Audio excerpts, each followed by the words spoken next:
Perludem membuat beberapa catatan begitu ya atau amatan terhadap jalannya Pilkada 2020. Nah, pada kesempatan kali ini saya akan membagi 2 hal yang saya highlight dari banyak catatan yang nanti juga akan disampaikan oleh teman-teman Perludem yang lain, ada Mbak Amel dan Mas Usep. Yang pertama adalah soal kampanye di media sosial. Di Pilkada 2020 kemarin yang dilaksanakan di tengah pandemi COVID-19 itu banyak penyesuaian-penyesuaian di beberapa tahapan begitu ya. Nah, salah satu tahapan yang mengalami penyesuaian adalah kampanye. Kampanye virtual di platform digital khususnya media sosial jadi kampanye baru gitu ya, normal baru menggantikan kampanye rapat akbar di tengah kerumunan massa dan tatap muka langsung yang dibatasi untuk meminimalisasi penyebaran COVID-19. Nah, transformasi kampanye ke digital, terutama ke media sosial ini, kami menemukan beberapa catatan begitu. Kita semua tahu anjuran untuk berpindah ke digital dan media sosial itu kan sangat banyak sekali, tetapi anjuran-anjuran itu tidak dibarengi dengan penyiapan kerangka hukum yang kuat agar platform digital khususnya media sosial ini jadi ruang yang setara bagi kandidat untuk berkampanye begitu ya, maupun bagi pemilih untuk mendapatkan informasi. Perludem sendiri bersama dengan beberapa masyarakat sipil lain yang tergabung dalam koalisi untuk etika media sosial, kami waktu itu memetakan, mencatat ada 9 risiko yang paling rentan, dan pemetaan ini dilandaskan pada ketersediaan regulasi yang mampu memitigasi resiko gitu ya. Kemudian yang kedua, dampak gitu ya pada jalannya pemilu dan demokrasi dari beberapa pengalaman pemilu sebelumnya. Nah, beberapa risiko itu diantaranya soal disinformasi, terus kemudian ada micro-targeting, terus kemudian penggunaan bot, influencer, dan buzzer untuk mempromosikan isu-isu secara tidak otentik gitu ya, sehingga isunya bisa naik. Terus kemudian penggunaan akun palsu dan juga soal transparansi iklan kampanye di media sosial. Nah, pemetaan-pemetaan ini kami lakukan sebelum tahapan kampanye gitu ya, seperti tadi juga sudah dijelaskan bahwa kita melihat dampaknya tuh berefleksi pada pemilu-pemilu sebelumnya gitu ya, karena pemetaan ini dilakukan sebelum tahapan kampanye di media sosial itu berjalan. Nah, kami juga menawarkan pedoman etik kampanye di media sosial waktu itu untuk menanggulangi kesenjangan regulasi, karena regulasi existing yang sekarang ada itu belum mampu memitigasi risiko-risiko mutakhir yang kami petakan tadi di awal. Nah, kemudian sebagai pertanggungjawaban kepada publik, kami di koalisi juga melakukan pemantauan dan merilis temuan awal berkaitan dengan risiko-risiko yang sudah kami petakan. Beberapa temuan dari Mavindo gitu ya, terutama soal hoax dan beberapa disinformasi, terus kemudian Elsam yang menemukan beberapa pelanggaran soal iklan kampanye di media sosial seperti penayangan iklan di luar jadwal gitu ya, itu sudah ditemukan dari sejak bulan Oktober, sementara sebetulnya iklan di media sosial itu baru bisa 2 minggu sebelum hari tenang waktu itu. Kemudian iklan-iklan yang tanpa penafian atau disclaimer mengenai siapa yang membayar iklan tersebut, dan kemudian iklan kandidat politik yang dilakukan oleh media online. Perludem sendiri soal iklan kampanye di media sosial ini juga Perludem melakukan pemantauan begitu ya, dan menemukan beberapa dugaan pelanggaran seperti tadi iklan yang dilakukan di luar jadwal, kemudian juga penggunaan ragam kategori akun di luar yang sudah ditentukan untuk iklan kampanye berbayar, terus kemudian juga kami mencek apakah realita belanja iklan uang-uang yang dibelanjakan untuk iklan di media sosial itu sesuai dengan apa yang sudah dilaporkan di laporan dana kampanye kandidat. Itu kami realita belanja iklan itu tidak sinkron gitu ya dengan laporan dana kampanye kandidat. Perludem juga mencatat transparansi iklan kampanye oleh platform media sosial yang harusnya perlu ditingkatkan. Jadi tidak hanya dari kandidat, tetapi platform media sosial juga perlu meningkatkan soal transparansi gitu ya. Memang beberapa iklan kampanye berbayar itu secara transparan menampilkan seperti informasi-informasi seperti nama pembayar iklan, terus kemudian nomor telepon, email, situs web, dan alamat, kemudian berapa belanjanya begitu ya. Namun masih banyak iklan juga yang hanya menampilkan nama saja, dan hal tersebut menyulitkan penelusuran kami tentang afiliasi pembayar iklan dengan kandidat serta kecocokan dengan laporan dana kampanye resmi yang diserahkan ke KPU. Nah, platform media sosial ini juga masih meloloskan iklan kampanye berbayar yang tidak memuat informasi soal iklan dibiayai oleh siapa ini. Gitu. Dari pemetaan itu, dari risiko-risiko yang terjadi, atau temuan-temuan yang terjadi, ini sebetulnya menjadi panggilan darurat begitu bagi pembuat kebijakan agar menyiapkan aturan yang jelas gitu, yang bisa memitigasi risiko-risiko yang terjadi di media sosial. Saat ini seperti tadi sudah disinggung oleh Mbak Ninis, RUU Pemilu sedang dibahas gitu ya. Tapi kalau kita baca draft terakhir di November, belum ada pengaturan yang bisa menanggulangi risiko-risiko ini. Masih masih konvensional gitu ya mengatur soal ini. Maaf. Kami sendiri di Perludem memandang pengaturan yang paling urgent saat ini adalah soal iklan kampanye di media sosial gitu ya. Karena pertama soal iklan kampanye di media sosial ini memungkinkan terjadinya penargetan mikro dengan memanfaatkan data pribadi pengguna media sosial. Ini berbahaya sebetulnya kalau tidak ada transparansi, karena penargetan mikro ini alih-alih menawarkan visi misi kandidat, mikro targeting ini bisa dalam iklan kampanye di media sosial ini berupaya mengirimkan pesan yang kemudian disesuaikan dengan karakteristik personal pengguna yang kemudian nanti bisa memanipulasi pilihan politik tanpa disadari oleh pengguna.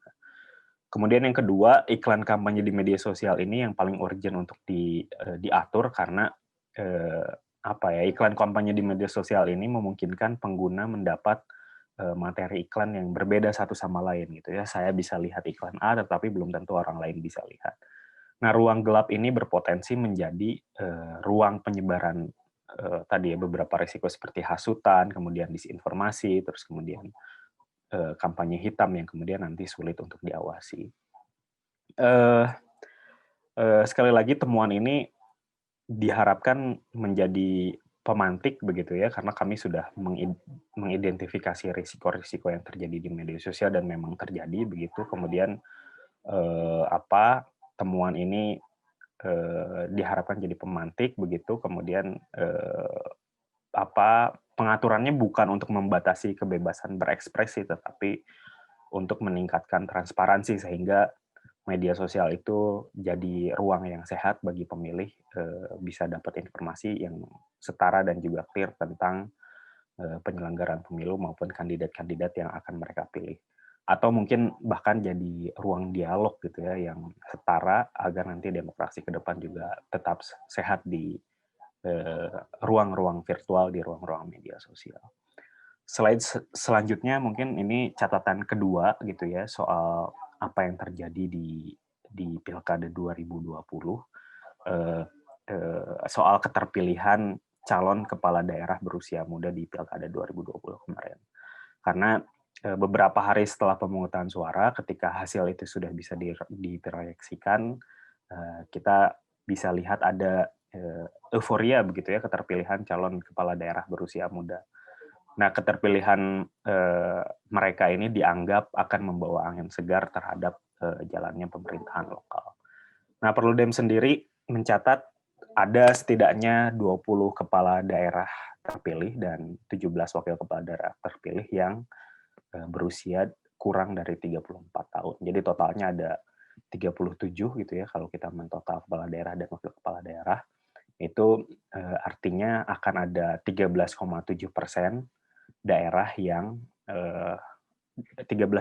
13,7% dari 270 daerah yang melaksanakan Pilkada 2020 gitu ya, yang kemungkinan akan dipimpin oleh kepala daerah berusia muda, di antaranya Surakarta, Goa, Kediri, Trenggalek, Dharmasraya, Ogan Ilir, dan beberapa daerah lain. Banyak harapan yang disematkan kepada para pemimpin muda ini, tapi tentu harapan ini, harapan akan jalannya pemerintahan yang ideal ini tidak akan terwujud jika pemimpin muda ini tidak mampu menghadapi tantangan atau hambatan yang akan muncul dalam masa pemerintahannya. Nah, apa saja tantangan atau hambatan yang coba kita highlight? Yang pertama adalah tantangan soal konflik kepentingan dengan kepentingan keluarga, karena mayoritas kepala daerah yang berusia muda ini berasal dari politik dinasti gitu ya. Kami mencatat ada 23 dari total 37 tadi itu, atau sekitar 62,16% calon kepala daerah dan wakil kepala daerah terpilih gitu ya, berusia 34 tahun itu mempunyai hubungan kekerabatan dengan elit politik. Kalau kita rinci, ada 13 dari 20 calon kepala daerah terpilih berusia muda yang merupakan anak, istri, atau menantu dari elit politik di daerah masing-masing, atau 65%. Sementara itu kalau kita lihat wakil kepala daerah, ada 10 dari 17 atau 58,82% calon wakil kepala daerah terpilih berusia muda itu anak dari elit politik di daerah masing-masing. Beberapa contoh mungkin saya bisa mention seperti di Surakarta gitu ya, anak dari presiden sekaligus juga dia pernah menjadi wali kota Surakarta. Kemudian di Goa itu ada dari dinasti Limpo, Adnan Purita Ihsan yang anak dari Ihsan Yassin Limpo yang dia pernah menjadi kepala daerah Goa, dan Adnan Purita Ihsan ini juga yang menggugat begitu atau menguji materi pasal soal pembatasan untuk mencalonkan diri bagi mereka yang punya jaring kekerabatan gitu ya, ke MK. Kemudian contoh lain di Kediri, anak dari Menteri Sekretaris Kabinet, kemudian di Labuan Batu Utara juga ada anak dari Bupati gitu ya, dan beberapa daerah yang lain. Nah, kenapa kami menyebut ini sebagai tantangan? Karena calon terpilih yang punya hubungan kekerabatan dengan elit politik ini rawan ditunggangi kepentingan politik atau bisnis keluarga untuk mengamankan bisnis atau kekuasaan keluarga di daerah masing-masing.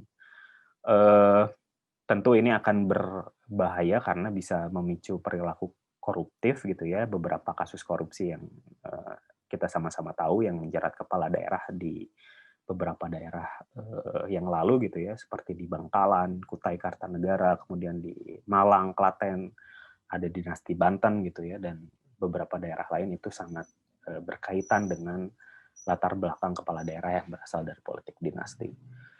Tantangan yang kedua adalah pemimpin muda ini akan menghadapi dinamika fragmentasi partai di parlemen yang tinggi. Jadi kalau kita lihat situasi parlemen di daerahnya masing-masing, itu rata-rata terdapat lebih dari 6 atau 7 partai politik relevan di parlemen yang memiliki pengaruh untuk kemudian ikut serta dalam perumusan kebijakan. Nah, mereka tentu harus berkomunikasi gitu ya, atau melobi partai-partai itu dalam mengimplementasikan visi misi dalam tanda kutip muda, karena tidak semua juga membawa ide-ide muda gitu ya melalui nanti pembuatan kebijakan. Kalau kita lihat proses bagaimana visi misi itu menjadi kebijakan gitu ya di daerah, karena presidensialisme yang dianut Indonesia itu juga sampai ke level daerah gitu ya. Keputusan dan kebijakan yang diambil itu tentu kesepakatan antara eksekutif dan legislatif. Tentu keberhasilan kepala daerah muda ini untuk melahirkan kebijakan tentu dipengaruhi relasi gitu ya, hubungan antara pemerintah daerah, dalam hal ini kepala daerah dan wakil kepala daerah, dengan DPRD provinsi maupun DPRD kabupaten kota. Semakin tinggi tingkat fragmentasinya, tentu akan menyulitkan visi misi dan program yang diusung pemimpin muda ini menjadi kebijakan gitu ya, karena mereka harus berhubungan atau melobi kekuatan-kekuatan politik yang ada di parlemen. Dalam kondisi seperti ini, beberapa ilmuwan politik menyebut ada dua hal yang berpotensi muncul. Yang pertama adalah deadlock gitu ya, konflik antara eksekutif yang berkepanjangan gitu, kemudian pengambilan keputusan dan kebijakan publiknya juga menjadi terhenti gitu ya. Yang kemudian kedua adalah perancangan kebijakan dan pengambilan keputusan antara eksekutif dan legislatif ini cenderung didasarkan pada praktik transaksional. Jadi bisa sebetulnya kebijakan itu lahir, tetapi dalam komunikasinya itu cenderung didasarkan pada praktik transaksional. Nah, pemerintahan itu masih bisa berjalan gitu ya karena ada kompromi politik, dan tanpa didukung koalisi yang kuat, perancangan kebijakan dan pengambilan keputusan antara eksekutif dan legislatif cenderung didasarkan pada praktik transaksional yang dapat berujung korupsi. Ke depan proyeksinya tentu ini juga sebagai harapan dari Perludem gitu ya, kepemimpinan kaum muda ini bisa berani untuk tetap teguh pada visi misi muda idealis yang sudah dirancangnya, apapun rintangan yang dihadapi dalam implementasinya, termasuk juga tadi soal rintangan menghadapi dinamika komunikasi dan lobby dengan beragam kepentingan politik dari partai di parlemen. Pemimpin muda ini juga harus sadar bahwa ia dipilih oleh rakyat dan memiliki dukungan penuh dari rakyat ketika memperjuangkan kepentingan rakyat. Dan itu kalau kita lihat dari kepemimpinannya ya, tapi dari segi rekayasa sistem, tentu Perludem tetap merekomendasikan pemilu serentak daerah gitu ya, untuk memilih secara serentak kepala daerah dan anggota legislatif daerah di hari yang sama, dan dari beberapa penelitian mungkin nanti juga akan dibahas di dalam chapter soal RUU Pemilu gitu ya oleh Mas Heroik. Beberapa penelitian menyebut bahwa upaya untuk menyerentakkan memilih kepala daerah dan anggota parlemen itu di hari yang sama itu bisa menciptakan kondisi fragmentasi partai di parlemen yang rendah, sekaligus mengonsolidasikan dukungan koalisi yang kuat bagi kepala daerah terpilih. Mungkin demikian dua catatan atau highlight saya terhadap jalannya Pilkada 2020, belum masuk ke bagaimana jalannya Pilkada di tengah COVID gitu ya, mungkin nanti akan disinggung juga oleh beberapa teman yang lain. Selanjutnya